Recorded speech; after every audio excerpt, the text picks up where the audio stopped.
Hi, my name is Michael, and I want to tell you a story that changed my life forever. Honestly, I can't look at video games the same way anymore. Last week, I stumbled upon a strange game on a shady forum. The description had only one line: "Find the exit if you can." No trailers, no reviews, not even a proper download site. But I've always loved horror and mystery games, so I couldn't resist. I installed it and launched it sometime around midnight. The game started simply enough: a dark corridor, a flickering lamp, and only the sound of my footsteps. There was no intro or explanation, just a large message scrawled on the wall: "You're not here by chance."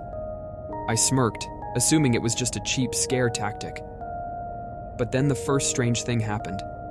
My monitor briefly went black. When the image returned, I saw my reflection in a shattered mirror on the wall within the game. But how? I wasn't using a webcam. Okay, this must be some clever scripting, I thought. But there was something off about the reflection. In the mirror, I blinked. Only I hadn't. A chill ran down my spine, but I kept playing.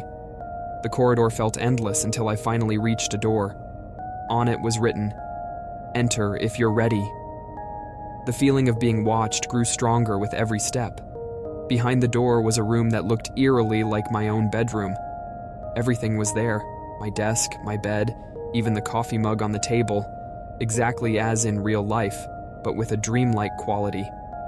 Everything felt wrong. Then a message popped up. "Michael, do you still think this is just a game?" I froze. My name? In the game? I was sure I hadn't entered any personal information. Cold sweat dripped down my back. I tried to quit the game, but the ESC key didn't work. Turning off the computer didn't help either. The screen flickered and pulled me right back into that same room. Suddenly, there was a knock at the door in the game. The door to my bedroom in the game. I turned around in real life to reassure myself it was just a sound effect. But then, I heard the knock again. This time, it was at my real door. "Is this some kind of prank?" I shouted, but there was no answer. Only the sound of something faintly scratching against the wood. In the game, the door started to creak open, and I realized that if I didn't stop it, the door in real life might open too. Panicked, I slammed random keys, trying to find a way to shut the door, but nothing worked. Then, another camera feed appeared in the game. It showed me, my actual self, terrified, pale, and wide-eyed. A message appeared on the screen. "You're now part of the game." I leapt up to yank the power cord from the wall, but when I turned back to the monitor, the room was gone. There was only darkness, and from that darkness, something began to emerge. A figure, slowly stepping forward, closer and closer, until I saw it clearly. It was me. An exact copy of myself stared back at me through the screen. It grinned and whispered, "Your place is here now." The lights in my apartment went out, and I heard the unmistakable sound of my door creaking open behind me. I turned around but saw nothing, just the void of darkness beyond my bedroom door. The silence was deafening, so deep I could hear my own heartbeat. But no, it wasn't completely silent. There was a sound, a faint breathing, as if someone was standing right beside me. I stepped back toward the monitor, hoping the game would end if I just shut it down. But the screen lit up again, and a blood-red message appeared. "You must finish. You have no choice." "Who are you?" I shouted into the darkness. But the only response was footsteps. They were getting closer. The screen flickered again, and I saw myself, not through a webcam, but inside the game. This other version of me was standing in a corridor, surrounded by doors identical to mine, holding an axe. His eyes glowed red, and a grotesque smile twisted his face. A new message appeared. "It's time to act."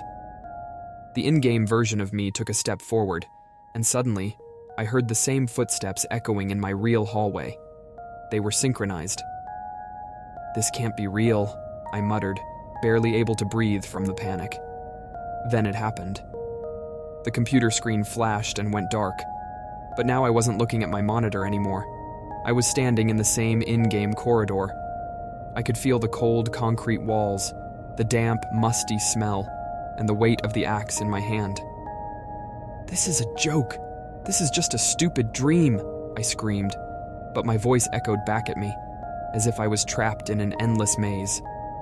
From the darkness ahead, another figure emerged. At first, I couldn't tell who it was, but as it came closer, I recognized it. It was me. The same version of me from the game, only now its face was even more distorted. It looked at me, its lips moving in a faint whisper. "You will stay here, and I will take your place." I realized what it meant. That thing raised the axe. Desperate, I ran toward a door at the end of the corridor, trying to break it down. But the door wouldn't budge. The game's main menu flashed in front of me with only one option: exit through sacrifice. "What does that mean?" I screamed as the other me closed in. Then I understood. The only way to leave the game was to trap someone else in it. But what did that truly mean? Who could I possibly trick into taking my place? I woke up at my desk in front of my computer. It was morning. Everything seemed normal, but there was a new icon on my desktop: exit through sacrifice. Now I know what I have to do, but am I really ready to do it? Can I send the game to someone else, knowing what it will do to them? Because if I don't, I'm afraid next time I won't wake up. For a week, I tried to act like nothing had happened, but the icon wouldn't go away. Every morning when I turned on my computer, the screen would flicker, and for just a moment, I'd see him, my sinister doppelgänger, smiling patiently, waiting for me to give in. By the fourth night, it got worse.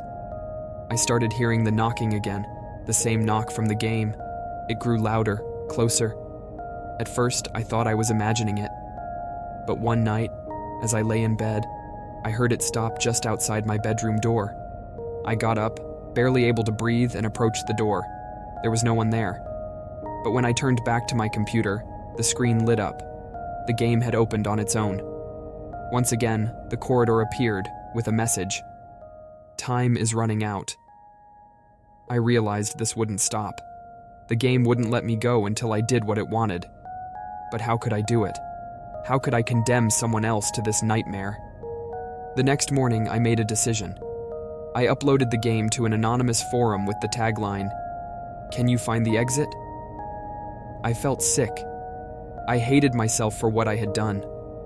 But for the first time in days, I felt a strange calm. I thought it was over. A week later, I received a letter. Not an email, a real letter in my mailbox. It had only one line. "The exit isn't for everyone. You can't escape yourself." And then I heard it again. Footsteps in the hall. A knock at my door. Now I'm writing this to warn you. If you ever come across a game called Find the Exit If You Can, don't open it. Don't think you're stronger than me. Because escaping the game is only the beginning. And you know what? Someone's knocking at my door again.